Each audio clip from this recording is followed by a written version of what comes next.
नमस्कार साथियों, एक बार फिर से आप सभी का स्वागत हमारे YouTube channel global GS world में। आज हम लोग जो है सामान्य भूगोल का पार्ट 2 पढ़ने वाले हैं। जैसा कि आप लोग जानते हैं, घटना चक्र पॉइंटर जो मैं इस समय पढ़ा रहा हूं, और सामान्य भूगोल का ये दूसरा पार्ट है। पहला पार्ट अगर आप लोग ना देखे हों, जाकर के पहला पार्ट देख लीजिए, क्योंकि ये रिवीजन करने के लिए बहुत अच्छा ही होता है, पॉइंटर जो आता है घटना चक्र का। तो वीडियो शुरू करने से पहले अगर मेरे चैनल को सब्सक्राइब ना किए हो, सब्सक्राइब कर लीजिए और वीडियो को लाइक शेयर जरूर कर दीजिएगा। चलिए वीडियो को हम लोग शुरू करते हैं। तो पार्ट 1 में हम लोग जो है भारत की मानक समय रेखा को पढ़ रहे थे, और यहाँ पर पहुँचे हुए थे हम लोग भारत की मानक समय रेखा में। यदि अरुणाचल प्रदेश में तिरप, यानी अरुणाचल प्रदेश में एक स्थान का नाम है तिरप, वहाँ पे सूर्योदय अगर 5 बजे होता है, तो गुजरात के कांडला में सूर्योदय कितने बजे होगा? तो 7 बजे होगा। अब ये 2 घंटे का अंतर जो है इस छोर से इस छोर में, इसलिए है क्योंकि 23 डिग्री देशांतर का जो है अंतर पाया जाता है गुजरात में और अरुणाचल प्रदेश में। 1 डिग्री देशांतर का जो है समय होता है 4 मिनट, तो 3 चौक 12 यानी 120 मिनट हो गया। 120 मिनट यानी 2 घंटे का अंतर पाया जाता है। अब हम लोग आगे चलते हैं, क्योंकि यहाँ तक हम लोग पढ़ लिए थे। अब बात करते हैं हम लोग म्यांमार से उभयनिष्ठ सीमा नहीं है। तो सबसे पहले हम लोग जान लेते हैं कि म्यांमार एक देश है, भारत के बगल में है, पड़ोसी देश है। तो इससे जो भारतीय राज्य हैं जो सीमा साझा करते हैं, कौन कौन से राज्य हैं, इसको सबसे पहले हम लोग जान लेते हैं यहाँ पे अच्छे से। तो जैसा कि हम लोग जानते हैं कि म्यांमार से भारत के 4 राज्य हैं। एक है, पहला है ऊपर अरुणाचल प्रदेश है, फिर नागालैंड है, फिर मणिपुर है, फिर मिजोरम है। ये 4 राज्य हैं जो म्यांमार के साथ सीमा साझा करते हैं। अब इसके अलावा कोई भी राज्य दे दिया जाए एग्जाम में, तो आँख मूंद के आप लोग जो है मार देंगे। जैसे असम दिया है, तो असम नहीं सीमा साझा करता है, क्योंकि सिर्फ 4 ही हैं, अरुणाचल प्रदेश, नागालैंड, मिजोरम और मणिपुर। इसलिए अब यहाँ पर फिर अगला है, पाकिस्तान से सीमा बनाने वाला भारतीय राज्य है, कौन कौन से हैं? पंजाब है, जम्मू कश्मीर है, राजस्थान, गुजरात, यानी 3 राज्य हो गए, पंजाब, राजस्थान और गुजरात। और जम्मू कश्मीर, और कौन सा है? लद्दाख है। तो पाकिस्तान से जो सीमा साझा करते हैं भारत के, वो 5 राज्य हैं। तो 3 राज्य हो गए, 2 केंद्र शासित प्रदेश, तो गुजरात, राजस्थान, पंजाब, लद्दाख और जम्मू कश्मीर। इसमें जो है लद्दाख नहीं दिया गया है, क्योंकि ये जो है लद्दाख जो है जम्मू कश्मीर से अलग होकर केंद्र शासित प्रदेश बनाया गया है, तो यहाँ पे नहीं दिया गया, आप लोग लिख लीजिएगा यहाँ पे। तो 5 हैं वर्तमान में। नेपाल के पड़ोसी भारतीय राज्य हैं, उत्तराखंड है, उत्तर प्रदेश है, बिहार है, पश्चिम बंगाल है और सिक्किम है। ये एग्जाम में अक्सर जो है पश्चिम बंगाल पूछा जाता है, ये ज़रूर याद रखिएगा, थोड़ा सा टच करता है नेपाल से जा करके ऊपर में। तो कौन कौन से हो गए? उत्तराखंड, उत्तर प्रदेश, बिहार, पश्चिम बंगाल और सिक्किम, यही 5 राज्य जो हैं नेपाल के साथ सीमा साझा करते हैं। भारत के साथ सबसे लंबी स्थलीय सीमा किसकी है? तो बांग्लादेश की है। तो बांग्लादेश की जो सीमा है वो कितनी है? 4096 किलोमीटर, 4096.7 किलोमीटर, इतना है इसकी लंबाई बांग्लादेश की सीमा रेखा की। तो असम, नागालैंड, मेघालय और मिजोरम राज्यों में से बांग्लादेश से अपनी सीमा नहीं बनाने वाला भारतीय राज्य। सबसे पहले हम लोग यही जान लेते हैं कि नागालैंड जो असम ने नागालैंड, मेघालय, मिजोरम राज्यों में से बांग्लादेश से अपनी सीमा नहीं बनाने वाला राज्य। सबसे पहले हम लोग यहाँ जानते हैं कि बांग्लादेश से कितने राज्य जो है भारत के सीमा साझा करते हैं। तो कुल मिला के 5 राज्य ऐसे हैं जो बांग्लादेश से सीमा साझा करते हैं। तो 5 राज्य कौन कौन से हैं? पहला तो पश्चिम बंगाल हो गया, क्योंकि एकदम बगल में है बंगाल के। तो पश्चिम बंगाल हो गया, मेघालय हो गया, मिजोरम हो गया, त्रिपुरा हो गया, असम हो गया। तो इस समय 5 राज्य हैं वर्तमान में। ये आप लोग ज़रूर याद करके रखिए, उसके बाद कोई भी दिया रहेगा तो गलत हो जाएगा 5 के अलावा। फिर आगे चलते हैं हम लोग। भारत तथा पाकिस्तान के बीच सीमा निर्धारित की गई थी किससे? रेड क्लिफ रेखा के द्वारा। भारत पाकिस्तान के मध्य जो सीमा रेखा है रेड क्लिफ है। डूरंड लाइन भारत की सीमा निर्धारित करती है अफगानिस्तान से। लेकिन ये एग्ज़ाम में एक चीज़ और यहाँ पे ध्यान दीजिएगा, जैसे डूरंड लाइन जो है ये वर्तमान में अब अफगानिस्तान और पाकिस्तान के बीच में है इस समय वर्तमान में। और अगर मान लीजिए पाकिस्तान ना दिया रहे, तब भारत के साथ आप लोग लगा देंगे यहाँ पे। भारत तथा पाकिस्तान के मध्य सीमा रेखा एक उदाहरण है परवर्ती सीमा का, यहाँ पे ये वाला क्वेश्चन। अब देखते हैं हम लोग, भारत और चीन की उत्तर पूर्वी सीमा का सीमांकन करने वाली रेखा कौन? मैकमोहन रेखा है जो भारत और चीन के बीच सीमा रेखा का जो निर्धारण करती है मैकमोहन रेखा है। भारत श्रीलंका से अलग होता है किससे? पाक जल डमरू मध्य के द्वारा। ये एग्जाम में बहुत पूछा जाता है। 2-3 है जो बहुत ज़्यादा पूछा जाता है। एक रेड क्लिफ रेखा है, वो बहुत पूछा जाता है। एक मैकमोहन रेखा, एक पाक जल डमरू मध्य, और एक एक कौन सा भी मैंने बताया था, डूरंड रेखा। यही 3-4 जो हैं बार बार एग्जाम में पूछे जाते हैं। तो रेड क्लिफ रेखा हो गई भारत और पाकिस्तान के बीच में। डूरंड लाइन हो गई भारत और अफगानिस्तान। अगर भारत के स्थान पर पाकिस्तान दिया रहे तो पाकिस्तान जो आप लोग लगा के आइए, पाकिस्तान और अफगानिस्तान के बीच में वर्तमान में डूरंड लाइन है, क्योंकि ये जो जहाँ पे ये अफगानिस्तान मिलता है, इस वर्तमान में इस पर जो है पाकिस्तान का कब्जा है। अब फिर हम लोग आगे चलते हैं, और नेपाल, भूटान एवं चीन की सीमाओं से मिलने वाला भारतीय राज्य है वो है सिक्किम। ये बहुत ही इंपॉर्टेंट क्वेश्चन है। सिक्किम है जो नेपाल से, भूटान से एवं चीन की सीमाओं से मिलने वाला भारतीय राज्य है, ये सिक्किम है। 3 तरफ से अंतर्राष्ट्रीय सीमाओं यानी बांग्लादेश से घिरा हुआ भारतीय राज्य है कौन सा? त्रिपुरा है। तो जो त्रिपुरा राज्य है ये 3 तरफ से बांग्लादेश से घिरा हुआ है। अब जैसे दूरस्थ बिंदु के बारे में है, भारत के जो दूरस्थ बिंदु है इनके बारे में हम लोग जान लेते हैं यहाँ पे। तो सबसे पहले एक हम यहाँ पे मैप बना लेते हैं भारत का। तो इससे भारत का नक्शा हो गया यहाँ पे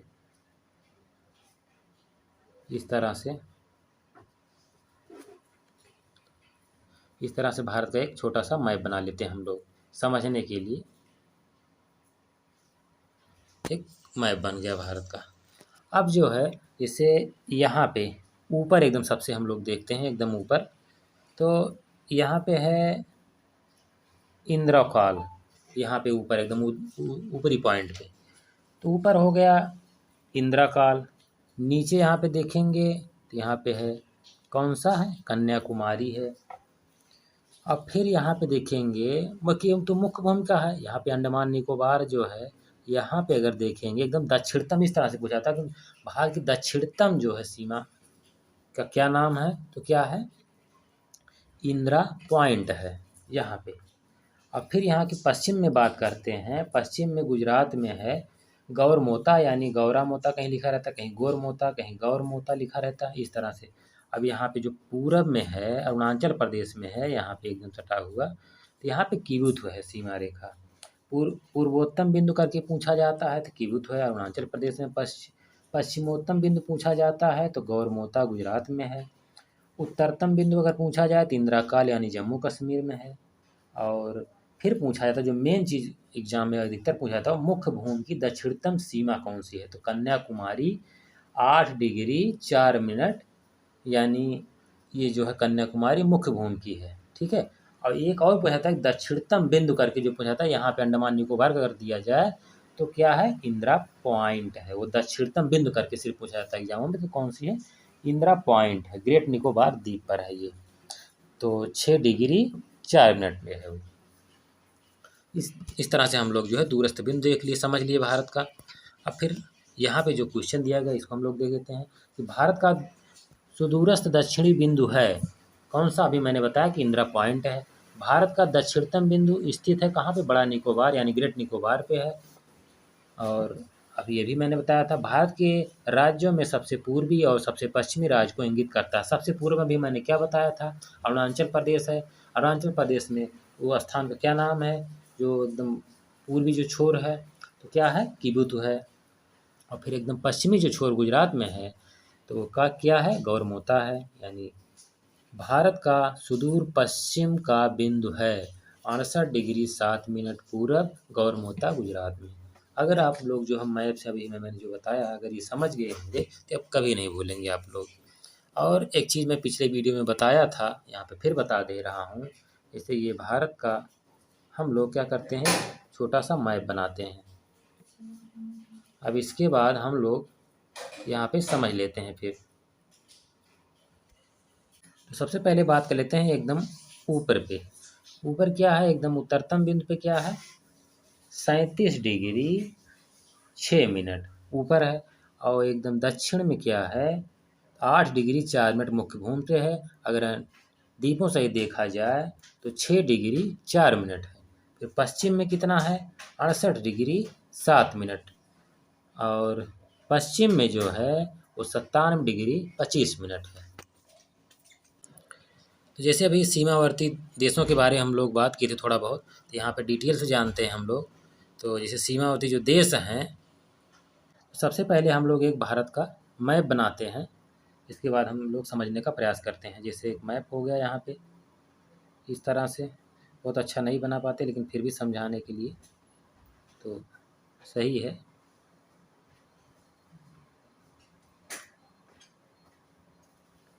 ये हो गया जैसे भारत का मैप हो गया।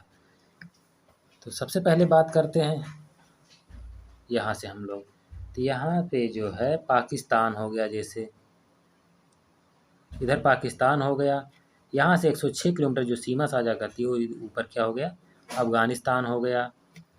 फिर बात आती इधर चीन की, यहाँ से यहाँ तक चीन है, और बीच में यहाँ पे क्या है, नेपाल है। फिर यहीं पे छोटा सा क्या है अपना देश भूटान है बगल में भूटान हो गया। फिर बात करते हैं हम लोग इस साइड में कौन सा देश है, म्यांमार है। यहाँ पे बीच में है बांग्लादेश हो गया। फिर नीचे हो गया यहाँ पे श्रीलंका हो गया। तो कौन कौन से देश हो गए, पाकिस्तान यहाँ पे हो गया, अफ़गानिस्तान यहाँ पे हो गया, फिर चीन हो गया चाइना, तो नेपाल हो गया यहाँ पे नेपाल। फिर यहाँ पे छोटा सा मैं बताया था अभी भूटान हो गया यहाँ पे। भूटान के बाद फिर यहाँ पे बांग्लादेश हो गया, बांग्लादेश यहाँ पे हो गया म्यांमार हो गया। तो टोटल मिला के जो है 8 जो है पड़ोसी देश हैं। तो 7 देश जो हैं वो तो एकदम सटे हुए हैं, और बांग्लादेश जो है थोड़ा सा जलीय सीमा साझा करता है। टोटल मिला के 8 देश जो है भारत के पड़ोसी देश हैं। अब 8 देशों में जैसे सबसे पहले हम लोग बात करते हैं, यहाँ पे कलर थोड़ा सा चेंज कर लेते हैं, फिर बात करते हैं। जैसे पाकिस्तान जो हो गया वो भारत से 4 राज्यों के साथ सीमा साझा करता है। तो पाकिस्तान 4 राज्यों के साथ सीमा साझा करता है। अफ़गानिस्तान जो है 1 हो गया जम्मू कश्मीर से। चीन हो गया 5 राज्यों के साथ सीमा साझा करता है। नेपाल हो गया 5 हो गया। भूटान हो गया 4, और बांग्लादेश जो है 5 राज्यों के साथ सीमा साझा करता है।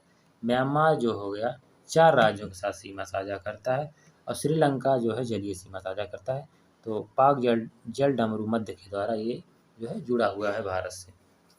इस तरह से 8 देश हम लोग पढ़ लिए, और 8 देशों के साथ जो सीमा साझा करते हैं भारतीय राज्य, ये हम लोग देख लिए थे अभी। यहाँ पे फिर एक बार मैंने बता दिया। अब फिर जो है हम लोग अब आगे चलते हैं। यहाँ पे जो क्वेश्चन दिया है इसको हम लोग देख लेते हैं। असम, भूटान तथा बांग्लादेश की सीमाओं से लगा हुआ है। पश्चिम बंगाल, भूटान तथा नेपाल की सीमाओं से लगा हुआ है। मिजोरम, बांग्लादेश तथा म्यांमार की सीमाओं से लगा हुआ है। यानी असम जो है, असम भूटान तथा बांग्लादेश की सीमाओं से लगा हुआ है। सही बात है, सत्य कथन है ये। और पश्चिम बंगाल जो है भूटान तथा नेपाल की सीमाओं से लगा हुआ है। ये दोनों देशों के साथ भूटान से भी साझा करता है, नेपाल के साथ भी सीमा साझा करता है। मिजोरम जो है वो बांग्लादेश और म्यांमार दोनों की सीमाओं से लगा हुआ है। मेघालय, त्रिपुरा, मणिपुर तथा मिजोरम राज्यों में से वह राज्य जिसकी सीमा बांग्लादेश से नहीं मिलती है तो कौन सा है, मणिपुर है।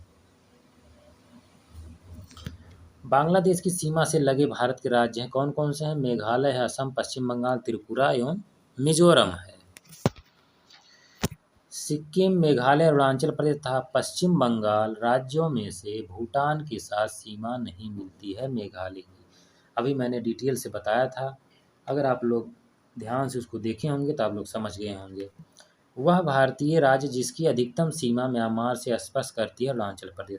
अगर आप लोग डिटेल से देखना चाहें, डिटेल समझना चाहिए, क्योंकि मैं यहाँ पे रिवीजन करवा रहा हूँ, ये घटना चक्र का पॉइंटर है।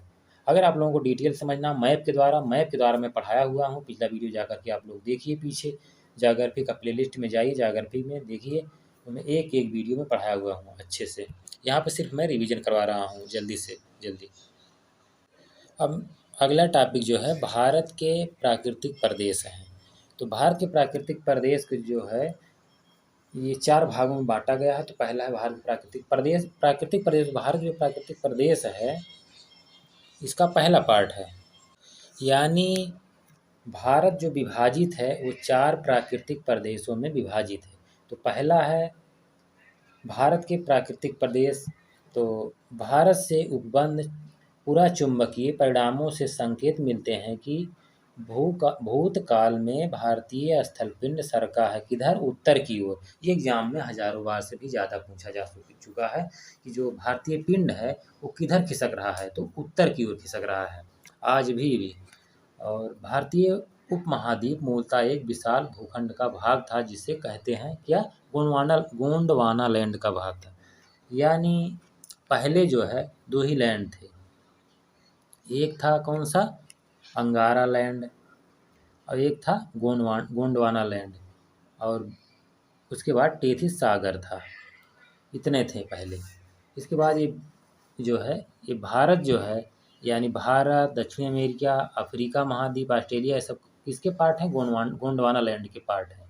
बाकी ऊपर के जो देश हैं जैसे यूरोप के जो देश हैं, बाकी उत्तरी अमेरिका, ये सब किसके भाग हैं, अंगारा लैंड के भाग हैं। अब फिर बात करते हैं हम लोग। तो भारत विभाजित है, अभी मैंने बताया था कि 4 प्राकृतिक प्रदेशों में विभाजित है। उत्तराखंड में पाताल तोड़ कुएं पाए जाते हैं, तराई क्षेत्र में पाए जाते हैं। यदि हिमालय पर्वत श्रेणियां नहीं होती तो भारत का सर्वाधिक संभाव्य भौगोलिक प्रभाव है देश के अधिकांश भाग में साइबेरिया से आने वाली शीतलहरों का अनुभव होता। सही बात है। अगर हिमालय पर्वत क्या है, ये हमारी रक्षा कर रहा है, हर तरीके से रक्षा करता है। ये जो साइबेरिया से ठंडी हवाएं आती हैं इसको भी रोकता है, इतनी ठंडी हवाएं हमारे यहाँ नहीं आ पाती हैं। और सिंधु गंगा मैदान इतनी सुविस्तृत जलोढ़ मृदा से वंचित होता, मानसून का प्रतिरूप वर्तमान प्रतिरूप से भिन्न होता। सही बात, अगर हिमालय पर्वत ना होता तो। फिर बात करते हैं भारत में भू आकारों की रचना के संबंध में सही है क्या, सही है, इसको देखते हैं हम लोग। संरचनात्मक दृष्टि से मेघालय पठार दक्कन का ही पठार है। सही बात है। विस्तारित भाग है। कश्मीर घाटी की रचना एक समभ्युन्नति में हुई, गंगा मैदान की रचना एक अग्रगर्त में हुई। सही बात है। भारत के पश्चिमी समुद्र तट का निर्माण हुआ है किससे, भूमि के उत्थान एवं निर्गमन के कारण हुआ है। तो यहाँ पे मैं सिर्फ रिवीजन करवा रहा हूँ, मैं बार बार मैं बता रहा हूँ। और अगर डिटेल से पढ़ना है तो मैं प्ले लिस्ट में जा कर के चेक करिए कि जाग्राफी का जो है प्ले लिस्ट जो बना हुआ है वहाँ से आप लोग डिटेल से पढ़ सकते हैं। ये सिर्फ घटना चक्र का पॉइंटर में रिवीजन करवा रहा हूँ।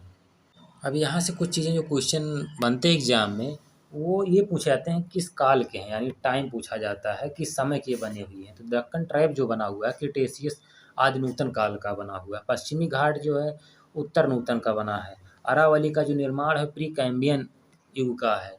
नर्मदा ताप्ती अत्यंत नूतन काल के हैं। जलोढ़ निक्षेप बीसी काल के अत्यंत नूतन काल के ही हैं। अब फिर यहाँ पे देखते हैं हम लोग नीचे, केरल का कुट्टानाड प्रसिद्ध है भारत के न्यूनतम ऊंचाई वाले क्षेत्र के रूप में। इसे केरल का धान का कटोरा कहा जाता है। ये कई बार एग्जाम पूछा जा चुका है कि केरल का धान कटोरा किसे कहा जाता है, तो कुट्टानाड को। अब फिर देखते हैं एफएओ द्वारा इसे वैश्विक जो है महत्वपूर्ण कृषि विरासत प्रणाली घोषित किया गया है। अब फिर दूसरा है उत्तर का पर्वतीय प्रदेश। तो सबसे पहले बात करते हैं हिमालय से निकलने वाली सभी नदियां सतत वाहिनी हैं। सही बात है। हिमालय अपनी वर्षा का अधिकांश जो है दक्षिणी पश्चिमी मानसून से प्राप्त करता है। ये तथार्थ दोनों सही हैं परंतु आर्य की सही व्याख्या नहीं करता है। हिमालय से निकलने वाली नदियां सतत वाहिनी है, ये भी सही बात है। हिमालय नदियों का जो उद्गम स्रोत हिमालयों में स्थित है। सही, दोनों सही है। कारण और कथन दोनों सही है। हिमालय की रचना समांतर वलय श्रेणियों से हुई है जिसमें से प्राचीनतम श्रेणी है बृहद हिमालय श्रेणी। सही है। उत्तर भारत में उप हिमालय क्षेत्र के सहारे फैले समतल मैदान को कहा जाता है भावर कहा जाता है। अब अगर इसको और डिटेल से जानना है तो पिछला वीडियो देखना पड़ेगा आप लोगों को। हिमालय का पर्वत जो है पदीय प्रदेश है, शिवालिक है। शिवालिक पहाड़ियाँ हिस्सा है किसका, हिमालय का ही पार्ट है। शिवालिक श्रेणी को वायु हिमालय भी कहा जाता है। शिवालिक श्रेणी का निर्माण जो हुआ है ये सेनोजोइक यानी प्लायोसीन युग में हुआ है। शिवालिक श्रेणियों की ऊंचाई है 850 से 1200 मीटर के मध्य। और शिवालिक शैल समूह के दक्षिण में भावर क्षेत्र उदाहरण किसका, गिरिपद की स्थिति का उदाहरण है। उत्तराखंड, उत्तर प्रदेश, सिक्किम एवं हिमाचल प्रदेश में से हिमालय पर्वत श्रेणियाँ हिस्सा नहीं है किसका? उत्तर प्रदेश का हिस्सा नहीं है। हिमालय के तरुण वरित पर्वत नवीन मोड़दार पर्वत के साक्ष्य कहे जा सकते हैं किसके? गहरे खड्ड, यू आकार के घुमाव वाले नदी मार्ग, समांतर पर्वत श्रेणियां भूस्खलन के लिए उत्तरदायी, तीव्र ढाल प्रवणता के लिए। फिर बात कर लेते हैं लघु हिमालय स्थित है शिवालिक और महान हिमालय के मध्य। ये अक्सर पूछा जाता है कि लघु हिमालय जो है स्थित है किसके बीच में? शिवालिक हिमालय और महान हिमालय के बीच में। अब पश्चिमी भाग में हिमालय की श्रेणियों का दक्षिण से उत्तर की ओर सही क्रम है किसका? शिवालिक, लघु हिमालय, महान हिमालय। सबसे नवीन पर्वत श्रेणी है किसका? शिवालिक का, क्योंकि सबसे बाद बना हुआ। 4 श्रेणियां हैं हिमालय पर्वत की अपनी। तो सबसे ऊपर क्या है? काराकोरम लद्दाख जास्कर, ये तो एक ही श्रेणी है। फिर उसके बाद तो जैसे ट्रांस हिमालय के हो गए तो काराकोरम, लद्दाख, जास्कर, पीर पंजाल, ये सब ट्रांस हिमालय के जो है भाग हैं। और फिर उसके बाद आता है बृहद हिमालय, लघु या मध्य हिमालय, फिर वाह हिमालय। शिवालिक हिमालय को वाह हिमालय भी कहा जाता है। इस तरह से हिमालय को जो है 4 भागों में बांटा गया है। फिर बात करते हैं हम लोग सबसे नवीन पर्वत श्रेणी है शिवालिक, तो बता ही दिया मैंने। दक्षिण भारत में नवीनतम चट्टान प्रणाली किसकी है? गोंडवाना है। तो उच्चावच आकृतियों का दक्षिण से उत्तर की ओर बढ़ते हुए सही क्रम है किसका? धौलाधर, जास्कर, लद्दाख और काराकोरम का।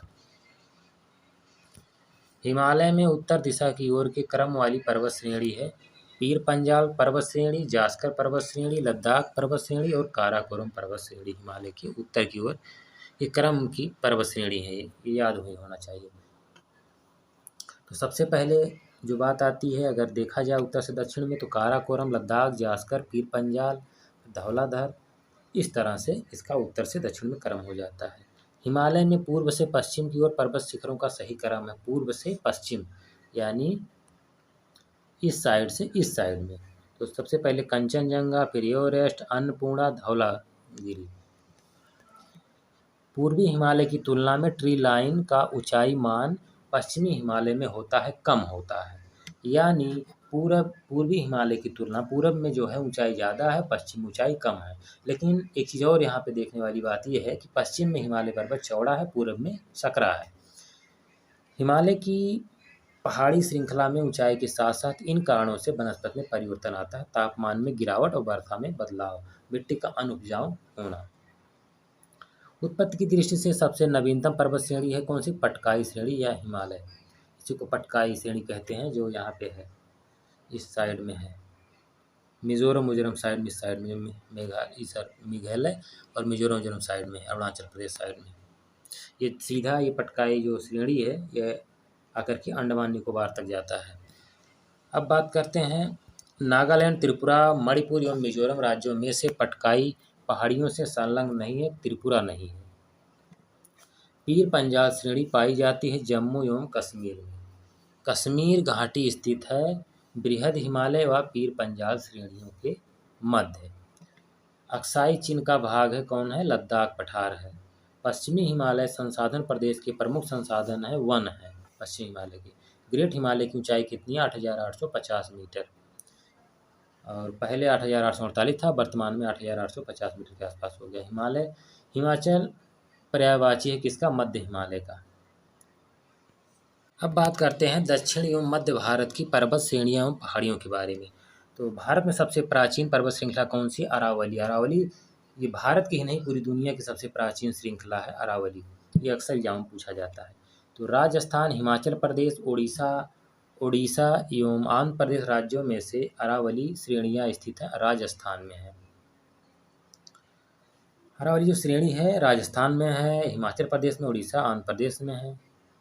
और अरावली श्रेणियों की अनुमानित आयु जो है 570 मिलियन वर्ष है। रेजिड्यूल पर्वत का उदाहरण है अरावली है। दक्षिण भारत की सबसे ऊंची चोटी कौन सी? अनायमुडी है। अनामलाई श्रेणी की अनायमुडी है, जो सब दक्षिण भारत की सबसे ऊंची चोटी है। फिर भारतीय प्रायद्वीप की सबसे ऊंची चोटी है अनायमुडी। नर्मदा और ताप्ती नदियों के मध्य स्थित है सतपुड़ा श्रेणी, ये अक्सर पूछा जाता है। नर्मदा और ताप्ती नदियों के मध्य जो स्थित है वो सतपुड़ा श्रेणी है, और नर्मदा और ताप्ती जो नदियाँ हैं वो अरब सागर में अपना जल गिराती हैं, और ये दोनों नदियाँ डेल्टा का निर्माण भी नहीं करती। एग्जाम में अक्सर पूछा जाता है। उत्तर से शुरू कर दक्षिण की ओर पहाड़ियों का सही क्रम है नल्लामलाई पहाड़ियाँ, जवादी पहाड़ियाँ, नीलगिरी पहाड़ियाँ, अन्नामलाई पहाड़ियाँ और नीलगिरी पहाड़ियाँ।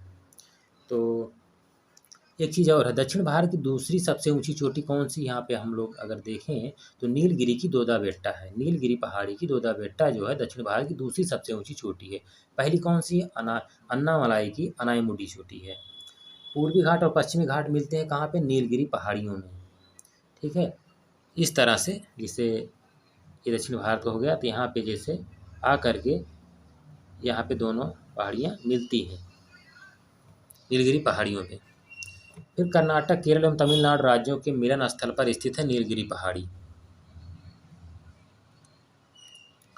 नीलगिरी पर्वतमाला स्थित है केरल, कर्नाटक एवं तमिलनाडु राज्य में, यानी 3 राज्यों में नीलगिरी की पहाड़ियाँ विस्तृत हैं, केरल में, कर्नाटक में, तमिलनाडु राज्य में।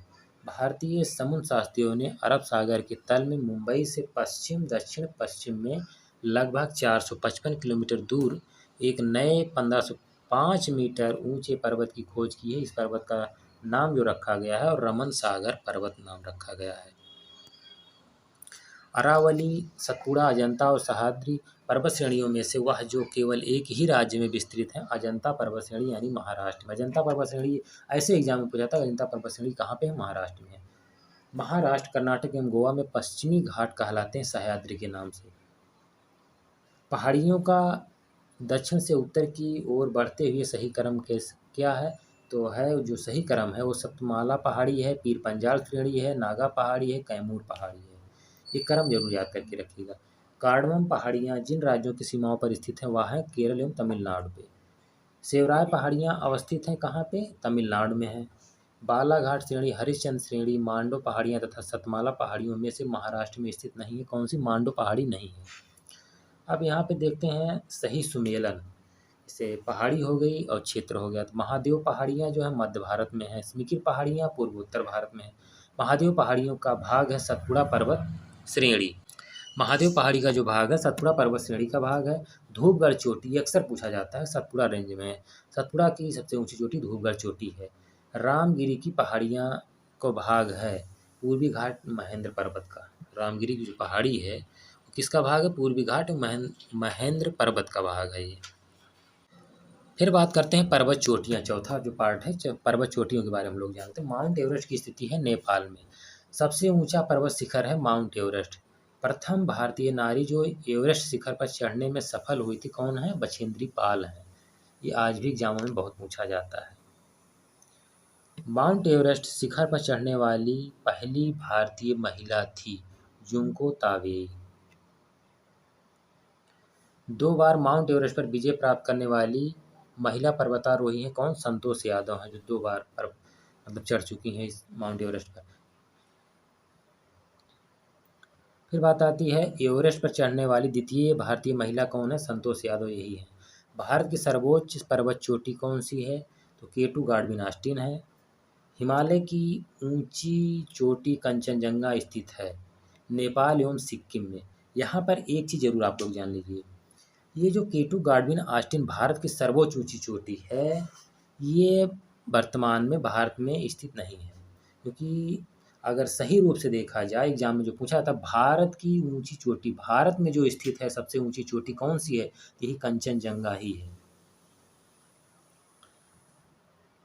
फिर बात करते हैं हिमालय की ऊंची चोटी कंचनजंगा स्थित है नेपाल एवं सिक्किम में। तो नंदा देवी चोटी है गढ़वाल हिमालय का भाग है। नंदा देवी शिखर स्थित है कहाँ पे? उत्तराखंड में है। गुरु शिखर पर्वत चोटी किसकी? राजस्थान में। गुरु शिखर किसकी ऊंची चोटी है? तो अरावली की सबसे ऊंची चोटी यही गुरु शिखर ही है। गुरु शिखर कहाँ पे है? राजस्थान में। अरावली का उच्चतम शिखर भी मैंने बताया ना कि गुरु शिखर है। हिमालय की चोटियों का पूर्व से पश्चिम दिशा में सही क्रम कौन सा? नामछा बरवा है, कंचनजंगा है, माउंट एवरेस्ट है, नंदा देवी है। एक चीज़ और यहाँ पे देख लीजिए कि नामचा जो बरवा है वो भारत की सबसे जो हिमालय पर्वत की सबसे पश्चिमी चोटी नामचा बरवा है। वो जैसे यहाँ पे छोटा सा मैप पहले बना लेते हैं समझने के लिए हम लोग। जैसे मैप हो गया भारत का, तो यहाँ पे जैसे ये हिमालय है, इस तरह से इसके 4 पार्ट हैं। तो ये जो सबसे लास्ट वाला जो छोर है, ये वाला यहाँ पे, ये नंगा पर्वत है। यहाँ पे ये नंगा पर्वत है। यहाँ पे जो है एकदम यहाँ पे है, ये कौन सा है, ये नामचा बरवा है। यहाँ पे पूरा में नामचा बरवा, यहाँ पे नंगा पर्वत है, यही यहाँ पे दिया गया है। फिर हम लोग देखते हैं गोसाई थान, कामेट, नंदा देवी एवं त्रिशूल पर्वत शिखरों में से भारत में अवस्थित पर्वत शिखर नहीं है, कौन सा गोसाई थान नहीं है। फिर बात करते हैं कौन सुमेलित, माउंट आबू अरावली पहाड़ियाँ, कोडाई कनाल पलनी पहाड़ियाँ, ऊट कमंड नीलगिरी पहाड़ियाँ, शिमला धौलाधर श्रेणी, ये सब सही सुमेलित हैं। अब फिर 5वां जो है ये है घाटियाँ हैं। तो कुल्लू घाटी जिन पर्वत श्रेणी के बीच अवस्थित है वह हैं कौन सी है, धौलाधर तथा पीर पंजाल। नेलांग घाटी स्थित है कहाँ पे, उत्तराखंड में है, उत्तराखंड राज्य में है।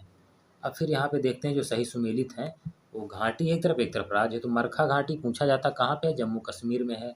जुकू घाटी ये है नागालैंड में, ये बहुत ही पूछा जाता है। मरखा घाटी जम्मू कश्मीर में है, जुकू घाटी नागालैंड में है। सांगला घाटी जो है हिमाचल प्रदेश में है। युथांग घाटी सिक्किम में है।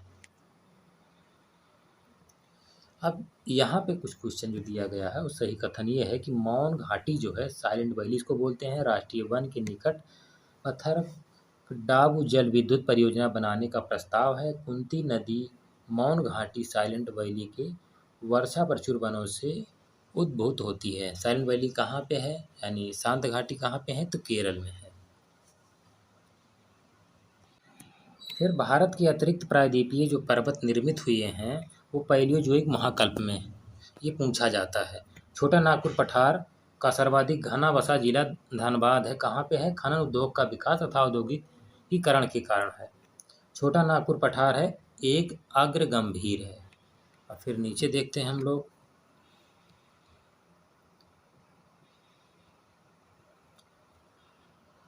मालवा का पठार, छोटा नागपुर का पठार, दक्कन का पठार तथा प्रायद्वीपीय का पठार में से अरावली एवं विंध्य श्रृंखलाओं के मध्य स्थित है, कौन सा है, मालवा का पठार स्थित है। दंडकारण्य क्षेत्र अवस्थित है कहाँ पे, छत्तीसगढ़ में उड़ीसा में स्थित है। और दंडकारण्य भारत में स्थित है मध्यवर्ती क्षेत्र में। हम लोग आज जो है 5 टॉपिक पढ़े इसमें। वीडियो को आज हम यहीं पे समाप्त करते हैं, फिर मिलेंगे अगले वीडियो में हम लोग दर्रे के साथ। तो अगला टॉपिक जो होगा दर्रे से हम लोग पढ़ेंगे। वीडियो को हम लोग यहीं पे समाप्त करते हैं। धन्यवाद साथी।